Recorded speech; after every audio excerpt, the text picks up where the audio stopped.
Hi everyone, welcome to Senthil sir's. மறுபடியுமா அப்படிங்கிற ஒரு டயலாக் உங்களுக்கு தோணலாம். நான் அந்த படத்தினுடைய கதையையும் ஒன்லைனும் சொன்னதுக்கு அப்புறம் அதுவும் குட் பேட் அகலியும் ரெட்ரோவும் பார்த்துருந்தீங்கன்னா கண்டிப்பாக உங்களுக்கு தோணும்.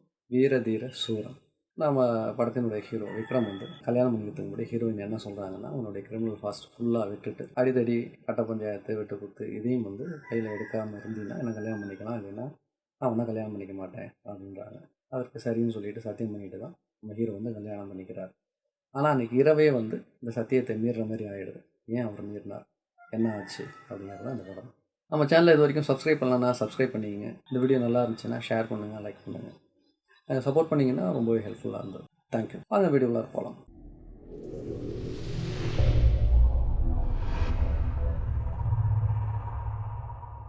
இந்த படத்தினுடைய கதை ஒரிஜினலாக பார்த்தீங்க அப்படின்னா இந்த படத்தினுடைய செகண்ட் ஹாஃபில் ஒரு 15 நிமிஷம் ஃப்ளாஷ்பேக்காக வர்றது ஒண்டியும் தான். இதில் ஒண்டியும் தான் என்னால் ஓரளவு எமோஷனலாக கனெக்ட் ஆக முடிஞ்சது. மற்ற விஷயங்களில் என்னால் அந்தளவுக்கு செட் ஆகலை. இந்த படத்தினுடைய ஃப்ளாஷ்பேக்கில் ஒரு லாக்அப் டெத்து ஒன்று நடந்துருது. அதுவும் நம்ம ஹீரோவோட கல்யாணத்து அன்னைக்கு. அதில் இறந்து போகிறது நம்ம ஹீரோவுடைய ரொம்ப க்ளோஸான ஒரு ஃப்ரெண்டு.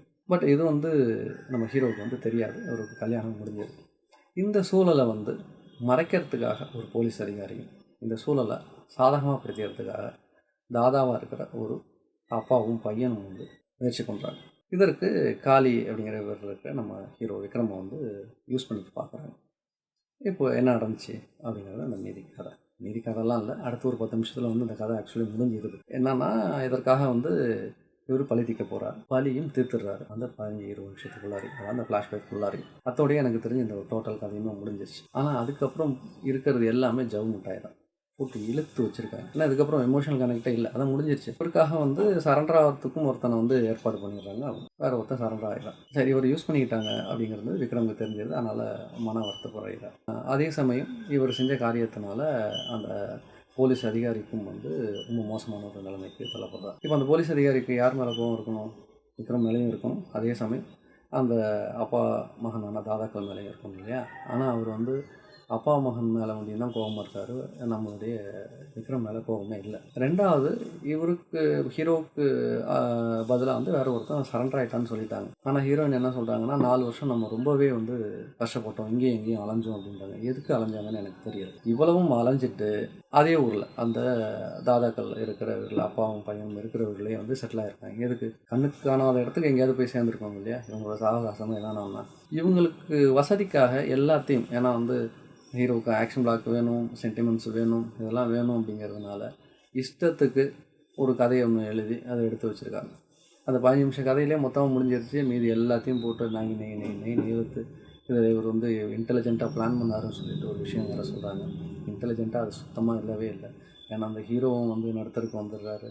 மறுபடியும் ஊரை விட்டே ஓடுறாப்புல. அவருடைய குழந்தைகள் எல்லாருமே பெரிய வயலன்ஸை ஒரு சந்திக்க வேண்டியதாக இருக்குது. இந்த மாதிரி ஒரு மோசமான நிலைமைக்கு தான் அவர் தள்ளப்படுறாரு. இதில் என்ன இவரோட இன்டெலிஜென்ட்டான பிளான் இருக்குன்னு தெரில. அதாவது ஒரு பண்ணுற ஒரே ஒரு விஷயம் ஒன்று தான் பிளான் மாதிரி இருக்குது. இது எல்லாமே தானாக தான் நடக்குது. நடக்காமல் போகிறதுக்கும் வாய்ப்பும் ரொம்ப ஜாஸ்தி. ஒரு இன்டெலிஜென்ட்டான பிளான் வேறு எங்கேயுமே இல்லை. ரெண்டாவது, இவர் ஆஹா ஓஹோன்றாங்க. ஆஹா ஓஹோன்னு ஒரு உண்மை செயல் அடிதடி ஒண்டி தான் பண்ணுறாரு. பிரில்லியண்ட்டாலாம் எந்த காயும் இவர் நகர்த்தவே இல்லை. அப்படி நகர்த்தின மாதிரி ஸ்கிரிப்ட்லேயும் இல்லை. ஏன்னா அது ஸ்கிரிப்ட் எழுதுறவங்களுக்கு இருக்கணும். அந்த பிரில்லியன்ஸ் இருந்தால் தான் ஹீரோ பிரில்லியண்ட்டாக இருந்தாலும் காமிக்க முடியும். எழுதுறவங்களுக்கு அதெல்லாம் இல்லை. ஹீரோ அவருக்கு ஒரு ரொமான்ஸ் ஒன்று வைக்கணும், அவர் பெரிய கெத்தாக காமிக்கணும் அப்படிங்கிறது தான் இவங்க கான்சன்ட்ரேட் பண்ணியிருக்காங்களே, வேறு எதுவுமே இல்லை. அதுவும் சில சீன்ஸ் எல்லாம் ரொம்ப வேர்டாக இருக்குது. நான் ஒரு மலையாள படம் பார்த்தேன், பழைய படம் தான். இருந்தாலும் அந்த சீன் இன்னும் எனக்கு ஞாபகம் இருக்குது. மம்முட்டி காரில் வருவார். அப்போ ஒரு ஃபோன் காலில் இருக்கும். சீட் பெல்ட் போட்டிருப்பார் மம்முட்டி. முக்கியமான விஷயம், காரை ஓரமாக நிப்பாட்டிட்டு அந்த காலை அட்டன் பண்ணி பேசிட்டு அதுக்கப்புறம் காலை கட் பண்ணதுக்கப்புறம் தான் அந்த காரை எடுத்துகிட்டு போகிற மாதிரி ஒரு சீன் வச்சுருப்பாங்க. ஒரு ஹீரோ, ஒரு நல்ல இயக்குனர் எழுதக்கூடிய சீன் இப்படி தான் இருக்கும். ஆனால் இந்த படத்தில் ஃப்ளாஷ்பேக்கில் அவர் காமிக்கிறாங்க. 2 வீலர் டிஎஸ்டியை ஓட்டிக்கிட்டு ஸ்டைலாக இப்படி ஃபோனை வச்சு பேசிட்டே போகிறாரு. அதுவும் பேசி முடித்த உடனே இப்படி கையை எடுக்கிறாப்புல அந்த ஃபோன் ஆட்டோமேட்டிக்காக அந்த பையில் விழுந்துருது ஸ்டைலாக. ஏற்கனவே ஃபோனை கீழே வைக்கிறதில்ல, போகும்போது பறந்துக்கிட்டே பேசிகிட்டு இருக்காங்க. ஏகப்பட்ட ஆக்சிடென்ட் ஆகுது. இதை மாதிரி ஹீரோஸ் படம் பண்ணும்போது இது ஒரு பெரிய இன்ஸ்பிரேஷன் ஆகும். அதுவும் அது ஸ்டைல் ஸ்டேட்மெண்ட் மாதிரி அவர் சொல்லியிருக்காங்க. இவ்வளோ ஸ்டைலாக அப்படி பண்ணுறாரு, விட்டோம்னா தானாக போய் விழுவுது அப்படின்ட்டு. இது எல்லா பேரும் ட்ரை பண்ணுவான். இது ஒரு ஸ்டைல் புள்ள இருக்குன்னு நினச்சிக்குவோம். ஹீரோவுக்கு முன்னாடி அறிவு இருக்கணும். ஏன்னா அதை எடுக்கக்கூடிய இயக்குனருக்கும் அறிவு இருக்கணும். 2 பேருக்குமே இல்லைன்னா ரொம்ப கஷ்டம். இது ஒரு ஸ்டைல் மாதிரி அடித்து எடுக்கிறதெல்லாம். ஏன்னா இன்னொரு சீன் ஒன்று வச்சுருக்காங்க. அது என்ன புரட்சின்னு நினச்சி வச்சாங்களா இல்லைன்னு தெரில. கல்யாணத்தன்னைக்கு முதல் நாள் மாப்பிள்ளையை காணோம்னு சொல்லிட்டு எல்லாம் பரபரன்னு தேடுறாங்க. பார்த்தா வந்து அவர் மாப்பிள்ளை வந்து பொண்ணோட ரூம்லேயே இருக்காங்க. அது பொண்ணு வந்து வெளில வந்து சொல்லுது, எங்களுக்கு ஃபர்ஸ்ட் நைட்டு 1 வருஷத்துக்கு முன்னாடியே முடிஞ்சிருச்சுன்னு. கை குழந்தையாக ஒரு குழந்தை இருக்குது, அது அவரோட குழந்தை இல்லைன்றாங்க.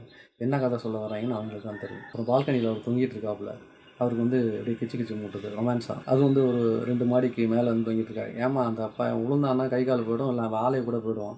இதெல்லாம் ஒரு ரொமான்ஸா? இதை பார்க்குற சில பைத்தியங்கள் என்ன பண்ணும், இதை செஞ்சு பார்த்தாலும் பார்க்கும். இப்படி பைத்தியக்காரத்தனமாக நிறைய சீன்ஸை அடுக்கி எடுத்த படம் தான் இது. உங்களுக்கு விக்ரமை பிடிக்கும், அடிதடி வெட்டுறது இதெல்லாம் பிடிக்கும் அப்படின்னா தாராளமாக ஒரு வாட்டி இந்த படத்தை நீங்கள் ட்ரை பண்ணி பார்க்கலாம். எனக்கு சுத்தமாக அந்த படம் செட்டே ஆகும். மறுபடியும் ஒரு நல்ல வீடியோவில் பார்க்கலாம். டில் தென் பாய்.